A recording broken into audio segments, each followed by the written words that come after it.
come to this part. Now we've got 1 hour, we've written the most fantastic directed writing answer.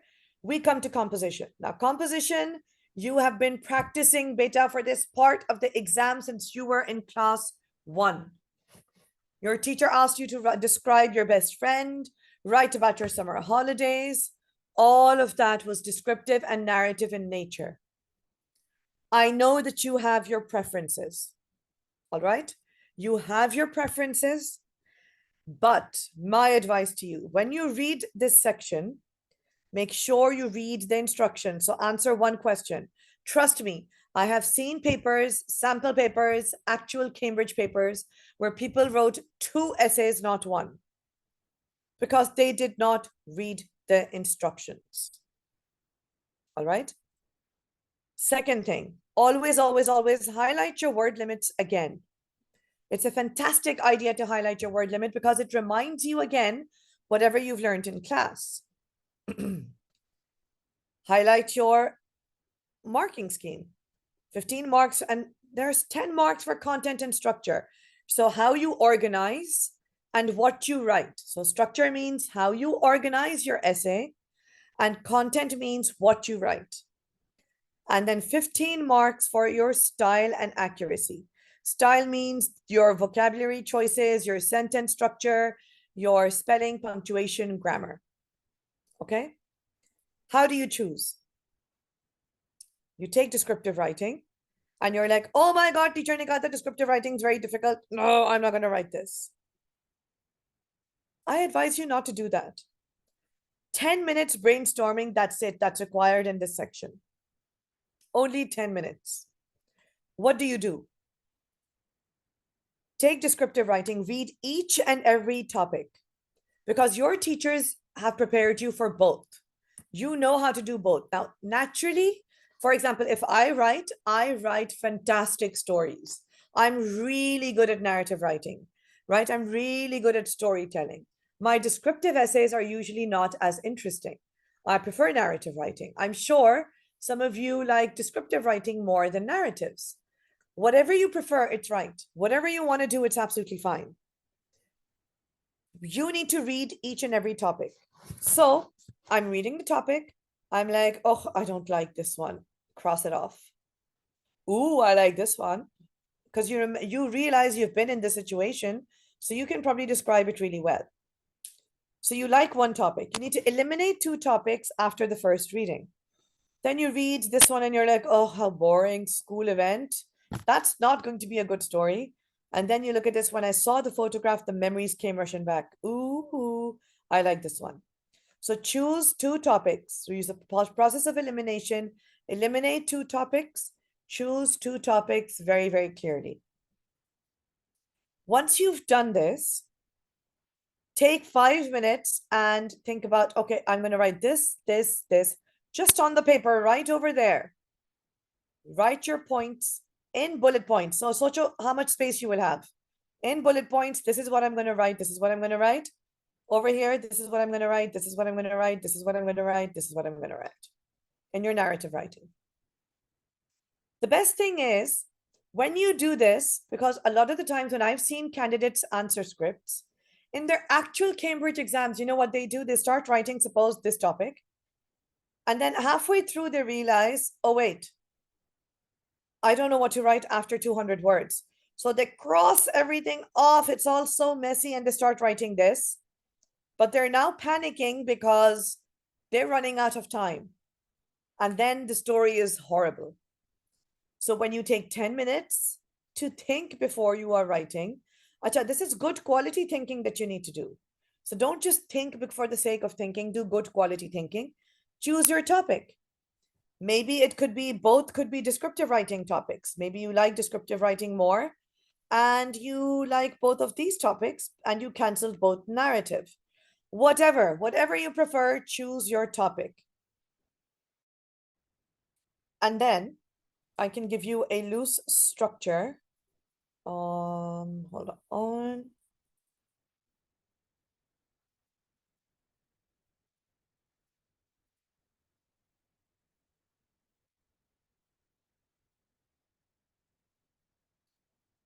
Ms. Sanam, at this point in time, are there any queries that your students have put forth in the chat box that you would like Ms. Bushra to answer?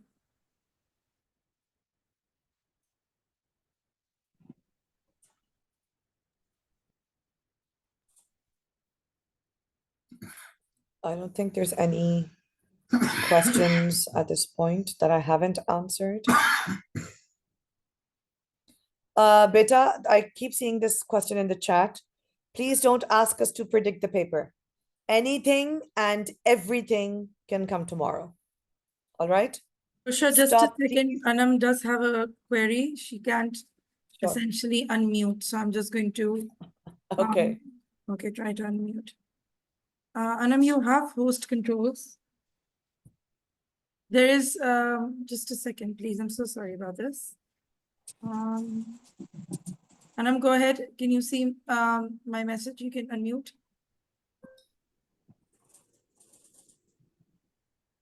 Okay, so whenever you Yes, can. yes, now I can unmute. Thank you. A few students have written queries regarding the analysis part of the directed writing. They're asking you to repeat the analysis part. This has come from Okay. three students. Okay, so analysis, again, I've explained 2-3 times.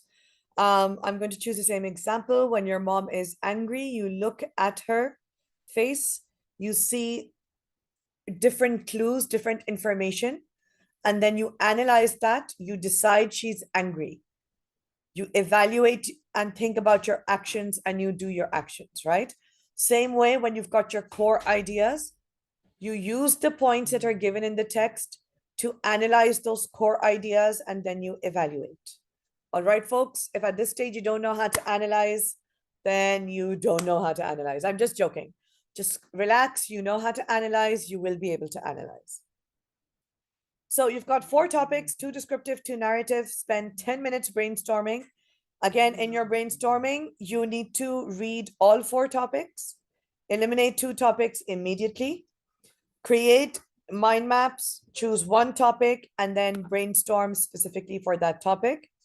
The way I tell my students to do it is, for example, if you choose descriptive writing, just write a small plan like this. In paragraph 1, what I'm writing, 2, 3, 4, 5. As you can see, I've stuck with the 5-paragraph format. Again, you can write in 6 paragraphs. You can write in 4 paragraphs. Just the number of paragraphs doesn't matter. I use this format because it's easier for me to explain to my students about being careful about word, the word count in each paragraph, okay? So you've got 350 to 450 words in a descriptive essay to write. Paragraph 1 always kind of writes the overall image. So if we're talking about a playground on a sunny afternoon, describe the playground overall. Choose your perspective. Where are you in all of this? And then don't change that perspective, please. So you could be sitting in the playground, observing people. You could be standing at the gate, observing people. You could be at home looking out of the window at the playground, right? Or if you have a topic about describing your own emotions, so you're just describing your emotions in a specific setting, so on and so forth. One thing that you have to do in the first paragraph is discuss the atmosphere and the mood, create it.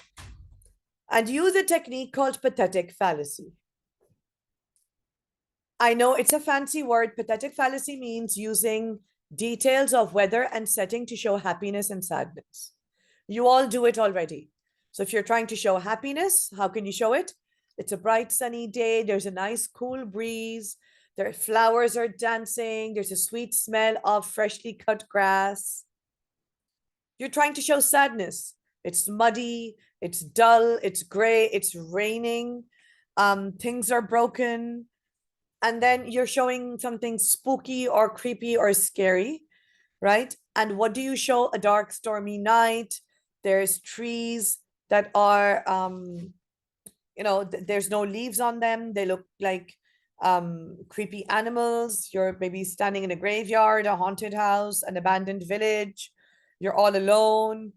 You can't see much. There's a thunderstorm. So use weather details and setting details, right? To kind of create that atmosphere or mood that you want to, right? In paragraph 2, zoom into a specific part. Remember, you're describing an image. The image has to be like a screenshot in your mind. Zoom in. On the right side of that image in paragraph 2, describe everything. Then in paragraph 3, zoom into the left side of that image perhaps and describe everything.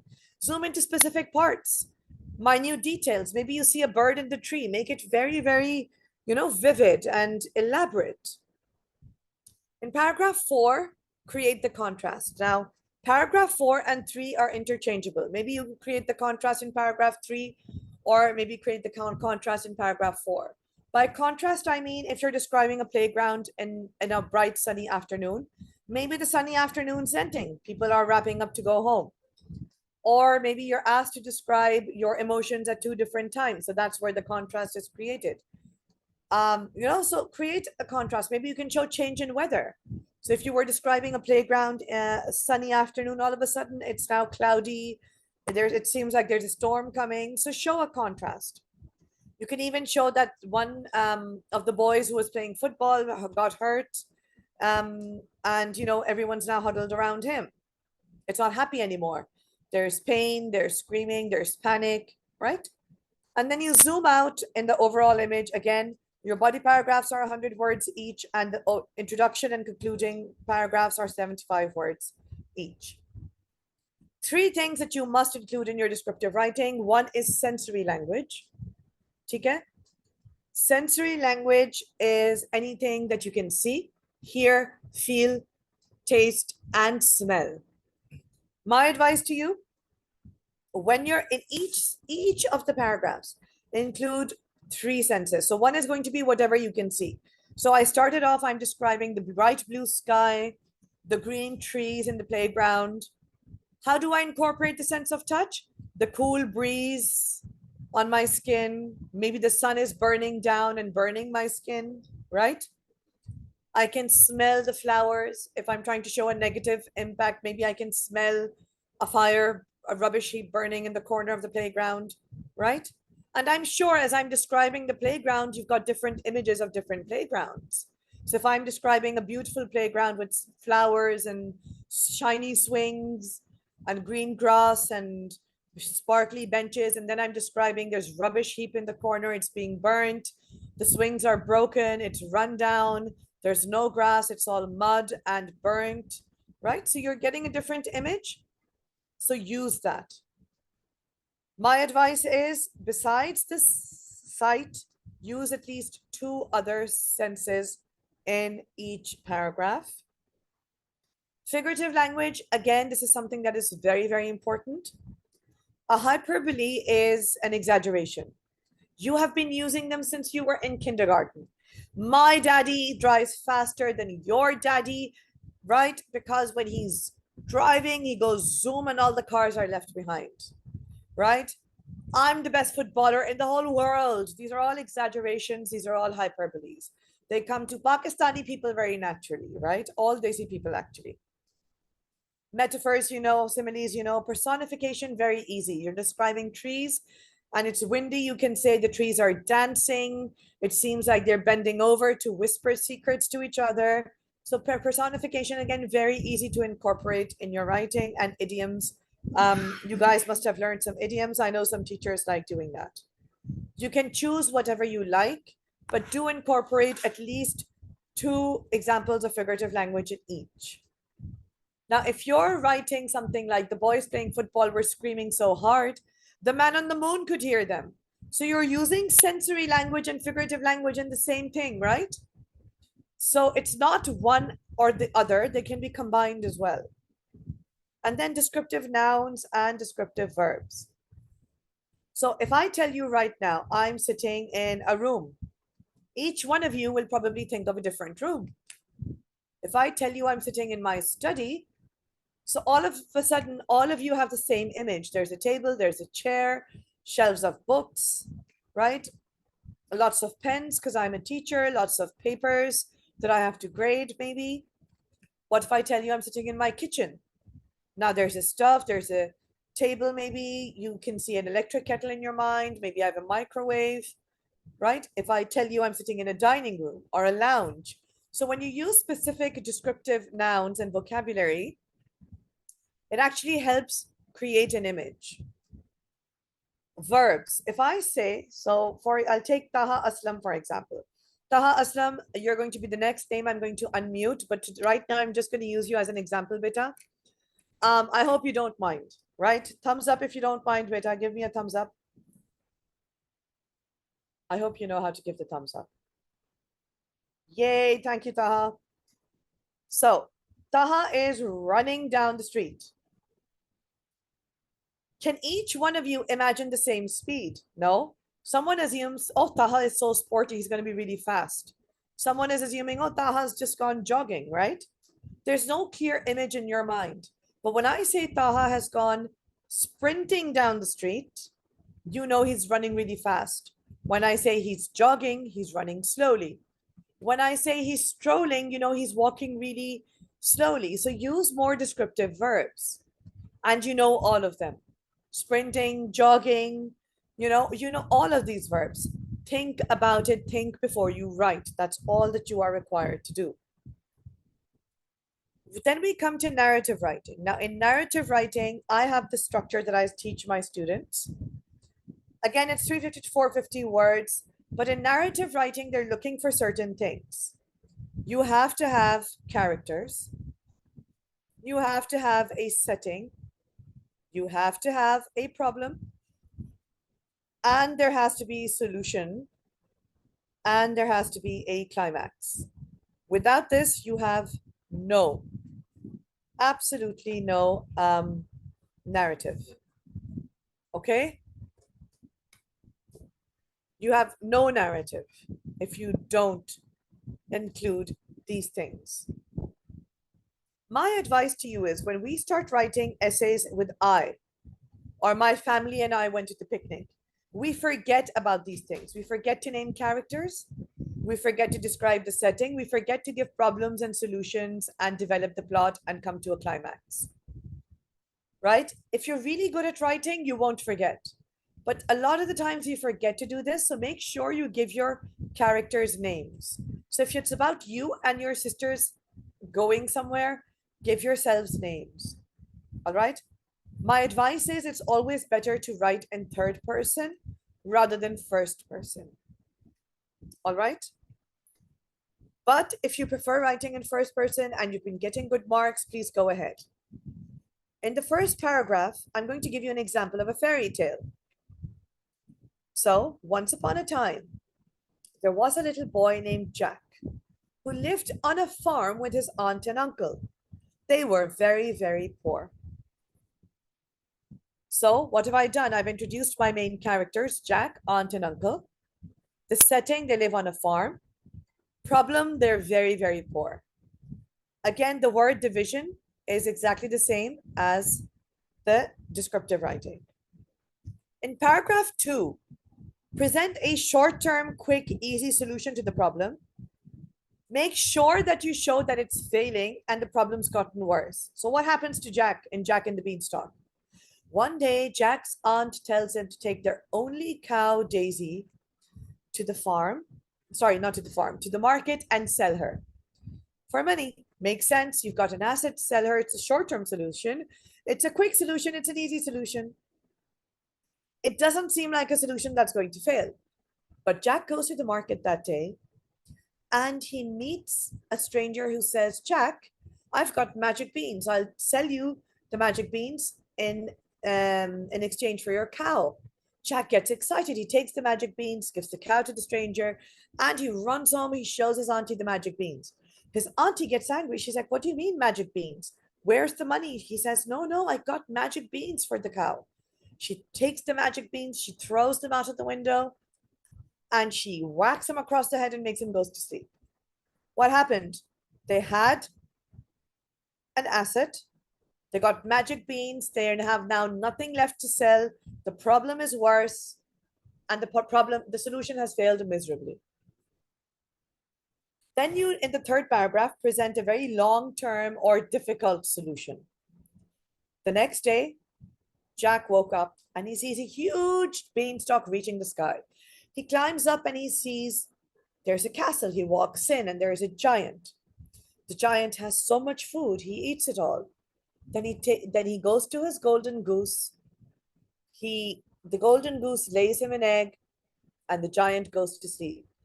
Jack visits the giant every day for the next 3 days, and he sees this every day, and he decides, I'm going to steal the golden goose. Right? Very difficult solution. We need to steal a goose, carry it down the beanstalk, all while without the giant knowing. In paragraph 4, make the character act towards solving this problem. So, what's the problem? Poverty. What do we need? The golden goose. It's really difficult. One day, Jack decides, I'm going to steal the golden goose today. So he hides in the castle. He waits for the giant to go to sleep. And when the giant has gone to sleep, he takes the sleeping goose, picks it up, walks out towards the castle. As he reaches the gate, the goose wakes up and shouts, Master, master, save me, master. Jack runs towards the beanstalk and starts climbing down. The giant wakes up with a roar and he runs towards the gate of the castle, and he sees Jack has his goose and he's climbing down the beanstalk. The giant follows. Jack reaches the end of the beanstalk and shouts, Auntie, auntie, get my axe. His aunt runs to get the axe. Jack reaches the bottom of the beanstalk, gives the goose to his aunt, takes his axe and goes whack, whack, whack. This is the climax, right? This is the point of the story where something will go wrong or something will go right. It's a difficult solution. I don't know. Will the giant catch Jack? Will he not catch Jack? What's going to happen? This is the point of the cliffhanger. If you guys like writing cliffhangers, stop writing at this point. I advise you, if you want to write a cliffhanger, stop writing at this point. Go back and read your narrative. If your cliffhanger is solid and makes sense, leave it. But if your cliffhanger does not work and you're like, it's not really brilliant, then I advise you, please write a 5th paragraph and end your story, your resolution. What happens in Jack's ending? With the last strike of the axe, the beanstalk comes down and the giant comes down with it. And the giant lies dead in the field. His aunt asks him, Jack, what's all this? And Jack explains to her how the goose lays a golden egg. And the goose lays a golden egg for the aunt, and they live happily ever after. Your story can go the other way. Jack can come down and not, like cut the beanstalk at the right time. The giant reaches the ground, grabs both the aunt and Jack, and the goose goes back up the beanstalk and keeps them as slaves forever. Sad story ending. Whatever you want to write. All right. So if you stick to this format of the narrative, I know it's a basic format, but trust me, the more basic and simple you keep it, the better quality your stories become. Now, this does not mean that you start your story this way. You can start your story at the ending and work its way to the beginning. You can start your story at the cliffhanger, the middle part, and then go back to the beginning. Please do whatever you have practiced. This is a basic structure. If you're good at writing, go ahead, play around with it. If you're not that secure with narrative writing, if writing is not your forte, stick to this structure. You will still get your marks, right? Again, both of these documents, all of these documents are all in the folder that we have shared with you guys.